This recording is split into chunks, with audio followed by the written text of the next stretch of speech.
Alright class, it's November 2020, paper 5-3. The time taken to swim 100 meters by members of a large swimming club have a normal distribution with mean 62 seconds and standard deviation of 5 seconds. आपको क्या data दिया हुआ है? आपको mu दे दिया है, that is 62. आपको standard deviation दे दिया है, that is 5. Find the possibility that randomly chosen member of the club takes between 56 and 66 seconds. Alright, आपको क्या निकालना है? बहुत सिंपल है.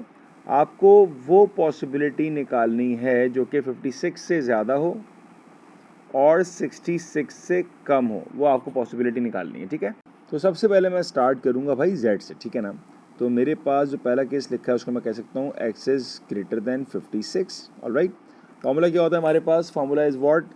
Z is equals to x minus mu divided by sigma.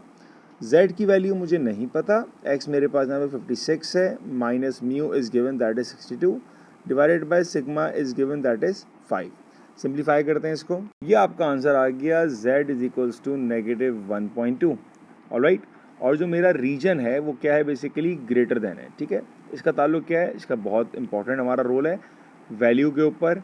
आपने टेबल बनाया, आपकी वैल्यू Z की क्या आ रही है हमारे पास? -1.2, लेकिन जो रीजन हम चाह रहे हैं वो क्या चाह रहे हैं हम लोग? Greater than. इसका मतलब ये हुआ कि जो हमारे काम का रीजन जो हम प्रीफर कर रहे हैं वो ये वाला रीजन हो गया. ठीक है, आपको ये भी अच्छी तरह मालूम है कि हमारे पास Z टेबल में कभी भी नेगेटिव वैल्यूज़ नहीं आती हैं, तो हम इसको रिफ्लेक्ट कर देंगे. ये रिफ्लेक्ट होने के बाद हमारे पास इधर आ जाएगा. ठीक है जी, ये रिफ्लेक्ट होने के बाद यहाँ आ जाएगा, दैट मीन्स +1.2. तो मैं अपनी पॉसिबिलिटी की वैल्यू निकालूंगा जब हमारे पास Z वैल्यू कितनी है? 1.2. तो मेरे पास जो प्रोबेबिलिटी की वैल्यू आ रही है जब हमारे पास Z की वैल्यू -1.2 से बड़ी है, वो मेरे पास आंसर आ गया फ्रॉम टेबल इज़ 0.8849. ऑलराइट, जो मेरे पास सेकंड वैल्यू आ रही है वो क्या आ रही है? वो आ रहा है probability x is lesser than 66. Again I need to find out the Z value.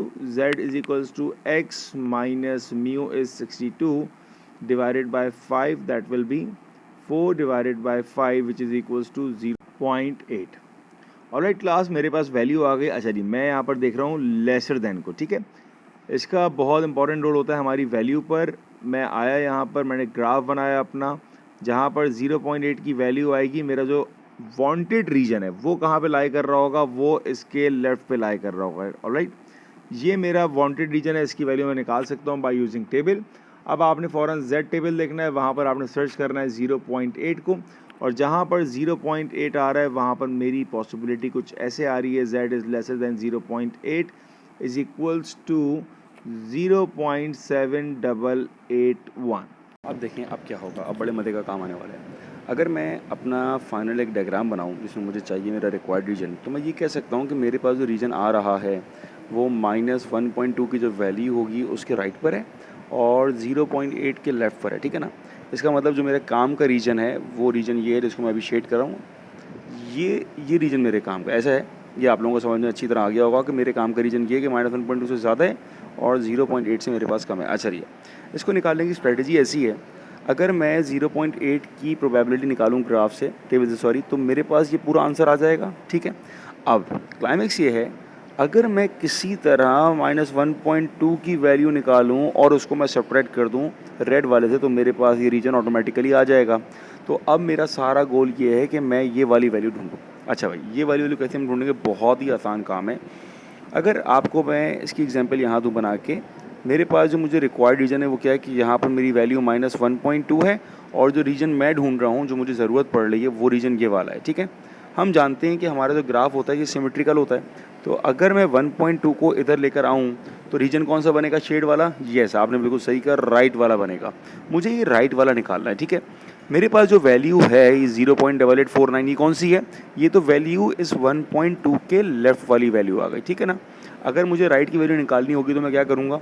मैं सिंपली इसको 1 में से माइनस कर दूंगा. 1 माइनस 0.8849, मेरे पास जो आंसर आएगा वो ग्रीन वाला आएगा. ये मेरे पास आंसर आ गया 0.1151. और अब मेरा आंसर आएगा, पता है क्यों? देखें गौर से, ये वाला जो आपका एरिया था ना, ये मैं निकाल चुका हूँ, दैट इज़ 0.1151. मैं यहाँ लिख देता हूँ, ये वाला आ गया एरिया मेरे पास 0.1151, और जो पूरा एरिया मेरे पास था वो था 0.7881. 0.7881। अब ये तो आपको समझ में आ रहा होगा कि जो ये रीजन बचा मेरे पास, ये सिंपल कैसे आएगा, 0.7881 माइनस 1, नॉट 1.2, इसका जो मेरे पास एरिया था 0.1151 इज इक्वल्स टू 0.673। ये आपका आंसर है। Now in part B it says that 30% of the members of the club take more than T minutes to swim 100 meters, find the value of T। तो आपको यहाँ पर probability दी हुई है, ठीक है, दैट इज़ 0.13। मुझे यहाँ पे टाइम की वैल्यू नहीं पता। सबसे पहला काम हमेशा होता है कि हम यहाँ पे निकालेंगे Z। ये सवाल हमारा इन्वर्स नॉर्मल का आ गया, ठीक है। तो मुझे Z निकालने के लिए प्रोबेबिलिटी दी हुई है 0.13। ये मतलब ये रीजन हो गया जो मैंने यहाँ पर शेड किया हुआ है येलो से। अगर मुझे टेबल से वैल्यू आएगी तो वो हमेशा मेरे पास लेफ्ट वाले रीजन की आती है, तो इसलिए मैंने इसको 1 में से माइनस किया। ये आंसर आ गया 0.87। 0.87 अगर मेरे पास प्रोबेबिलिटी होगी तो उस पर Z की वैल्यू क्या होगी, मैंने जाके टेबल से निकाला, मेरे पास वैल्यू आ गई 1.127। जब आपके पास Z की वैल्यू आ गई ना, समझ जाएं ये आपकी जीत हो गई। अब आपने सिंपली Z की वैल्यू को इस फॉर्मूले में अप्लाई करना है और आपने X निकालना है।